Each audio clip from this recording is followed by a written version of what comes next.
मुख्यमंत्री मनोहर लाल ने एक बड़ी बैठक की। HSGPC के सदस्यों के साथ मुख्यमंत्री की बैठक हुई। हरियाणा निवास में मुख्यमंत्री मनोहर लाल की अध्यक्षता में बैठक हुई। एक अहम खबर, गुरुद्वारा प्रबंधक कमेटी के सदस्यों के साथ मुख्यमंत्री की बैठक। हरियाणा के मुख्यमंत्री मनोहर लाल ने ये बैठक की उनके साथ। एक अहम खबर इस वक्त, इस बैठक पर सबकी नजरें थी। हरियाणा सिख गुरुद्वारा प्रबंधक कमेटी के सदस्यों के साथ मुख्यमंत्री मनोहर लाल की अहम बैठक। चंडीगढ़ में मुख्यमंत्री मनोहर लाल के साथ हरियाणा निवास में मुख्यमंत्री मनोहर लाल की अध्यक्षता में बैठक हुई। कई अहम विषय थे इस बैठक में चर्चा के लिए जो लेकर आए गए। हरियाणा सिख गुरुद्वारा प्रबंधक कमेटी के सदस्यों के साथ मुख्यमंत्री मनोहर लाल की अहम बैठक हरियाणा निवास में आज हुई है। कई सदस्य गुरुद्वारा प्रबंधक कमेटी के इस बैठक में मुख्यमंत्री के साथ मौजूद रहे और हरियाणा सिख गुरुद्वारा प्रबंधक कमेटी के कई मुद्दों को लेकर इस बैठक में चर्चा हुई। वो कौन सी अहम बातें थीं जो इस बैठक में चर्चा के दौरान रही, हमारे स्टेट हेड जितेंद्र चौधरी इस वक्त मेरे साथ जुड़ चुके हैं। जितेंद्र, क्या रहा इस बैठक को लेकर, किस तरह की अहम बातें निकलकर सामने आई?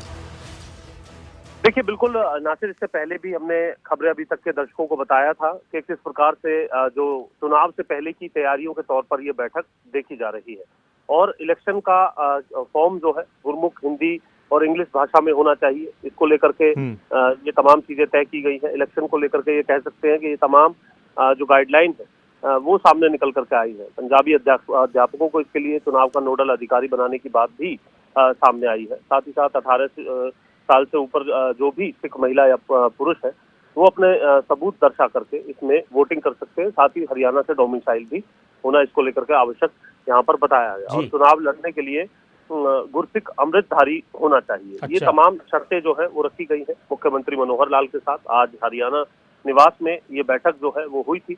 HSGMC के डेलीगेशन की ये पूरी बैठक थी और इसमें जो है तमाम विषयों को लेकर के मुख्यमंत्री के साथ जो चर्चा है वो यहाँ पर की गई है और टर्म एंड कंडीशंस को लेकर के चर्चा की गई है। उम्मीद की जा रही है इसको लेकर के, हमने दर्शकों को ये भी बताया था कि जो चुनाव चिन्ह है उसकी प्रक्रिया भी अब शुरू हो चुकी है। 30 चुनाव चिन्ह इसको लेकर के जो है जारी किए गए हैं, उनमें से ही चुनाव चिन्ह मिलेगा।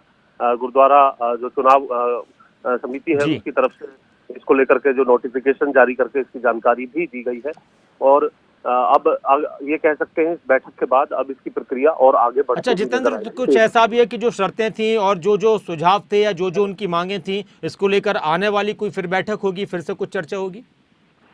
देखिए, फिलहाल अगर हम बात करें, क्योंकि इससे पहले बैठकों का दौर जो है वो भले ही देखने के लिए मिल जाए, लेकिन क्योंकि चुनाव है और चुनाव से पहले जो इस प्रकार की जो बैठकें हैं वो लाजमी सी बात है देखने के लिए मिल सकती हैं।